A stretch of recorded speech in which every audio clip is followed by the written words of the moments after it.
Kevin Lee, the Motown Phenom, got knocked out in sparring, and you saw it all over social media. Let me give you my take on all the things about this topic in this video.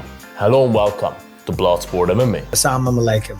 The Motown Phenom, Kevin Lee, once was the dark horse of the lightweight division. Many UFC fans thought he will be a champion one day in this division. But somehow, as it sometimes happens, he just completely came off the path, started to lose, and now ended up in the GFL with all the other washed up legends, right? He trains in one of the best gyms in the world, Kill Cliff FC, very close to Miami. And of course, you do sparring, especially since in April, as far as I know, the first GFL event should go down where most definitely Kevin Lee will fight, right?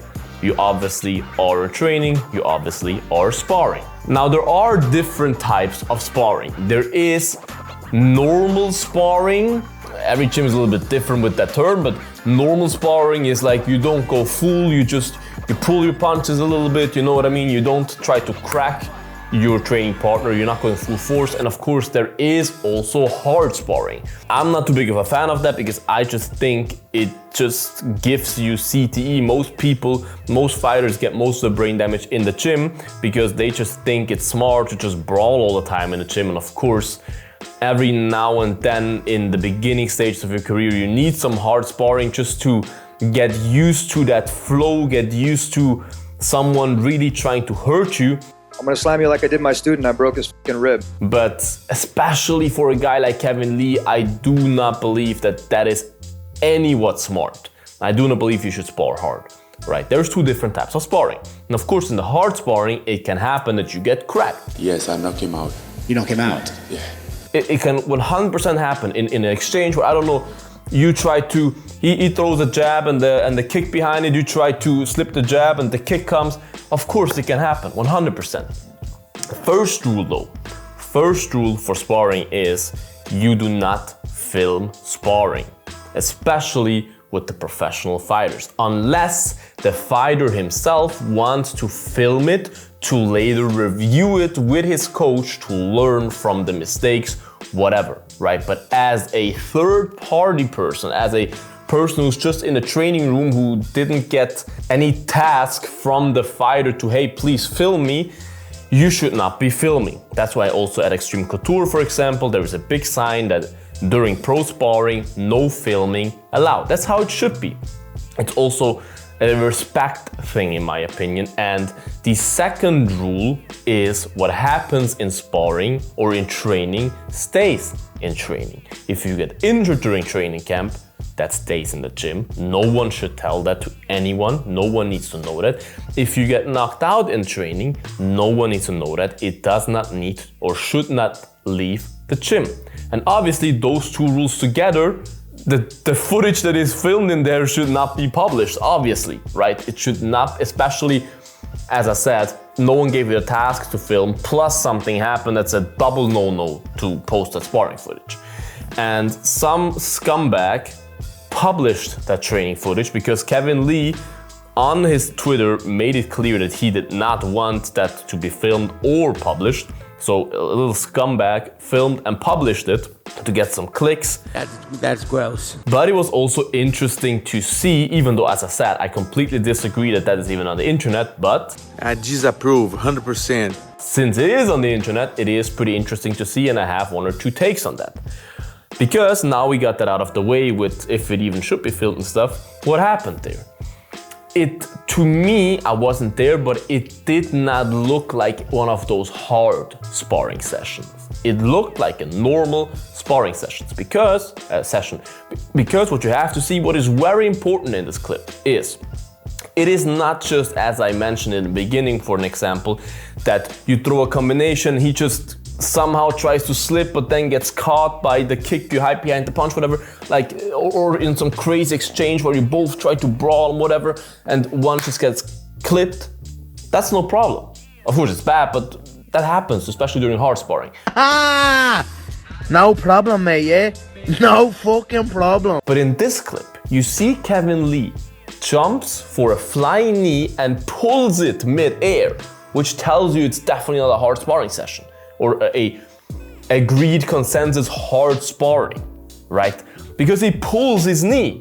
He pulls it. Of course, he was a little bit out of range anyways, but he pulls it. Whilst up in the air, he then pulls it and goes back down, and even has his hands down, right? And the other guy, it's not like they're in a exchange where he can't pull his punch back anymore. He sees Kevin Lee pulling the knee, going down with his hands down, and decides, he has like 2 seconds to think, which is a long time during sparring, and he decides to crack him with, I think it was his right hand, with a right hook from hell. He did not pull that punch at all.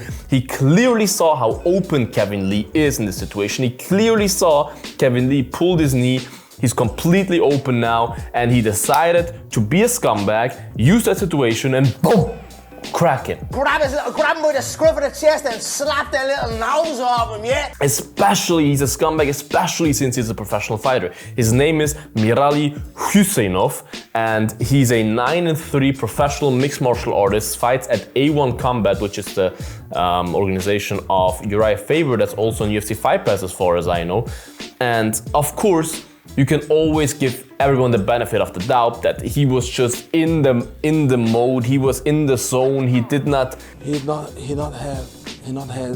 hasn't. And there is a certain element to that when you're in that war mode, you sometimes cannot do those rational decisions. You sometimes just act based on instincts, right? But I have to say, my opinion, if you are a professional fighter, not an amateur, if an amateur does that, I can see like, hey, he's just in fight or flight mode and he sees an opening, I'm gonna hit him. You know what I mean? But if you're a professional fighter, he has freaking 12 professional fights and probably a lot of amateur fights as well. You've been in the fire so many times. This is your bread and butter. You are there to protect your training partners. Protect yourself at all times. This is your main objective in sparring. Protect your training partners. Do not try to be an asshole. And he was a complete asshole in this situation because he decided in those 2 seconds that he had to crack Kevin Lee. He had the intent in his head to hurt him there. He did. And as I said, it's 2 completely different scenarios if you're brawling with each other or if you're in distance, you can see him pulling the knee, you can see him completely open and you're like, okay, he's open now, boom, I'm gonna crack him. Right? He can still hit him, of course. Make him realize that he shouldn't have pulled the knee and stuff, but you don't have to crack him with all that you got with those. Were they wearing MMA gloves? Not even sure, but if they were wearing MMA gloves with 6 or 8 ounces, sparring gloves, MMA are normally 6 or 8 ounces, and just crack him as hard as you can. This is just a scumbag move. And then you saw Robbie Lawler immediately, who's a kind of a coach there now, immediately came to help Kevin Lee and stuff, and he was definitely on wobbly legs, and it was just hard to see because Kevin Lee has been finished a couple of times. His chin isn't what it used to be anymore, and he has a lot of miles on the clock already. Seeing him taking more damage in training, it's just sad to see, especially so unnecessary damage. It was so unnecessary. If it happens accidentally, okay, but to me, that's not accidentally. To me, this was completely intentional. This is my honest opinion. I wasn't there. I'm not in the mind of Mirali Huseynov. I don't know what exactly happened. From what I see, this is my assessment of the situation. What is your opinion about this whole topic? Write it in the comments, you guys. Do you like to spar hard? Do you think it's fair game to knock each other out, film it, post it, whatever? Write it in the comments, you guys. Make sure to like this video, subscribe to this channel. I would appreciate that a lot. Make sure to check out my merch, bloodshop.net. The link is in the bio. Check it out, you guys. We're about free shipping with the code FREE. Stay bloody. And until the next one, bye-bye. Bloodsport out.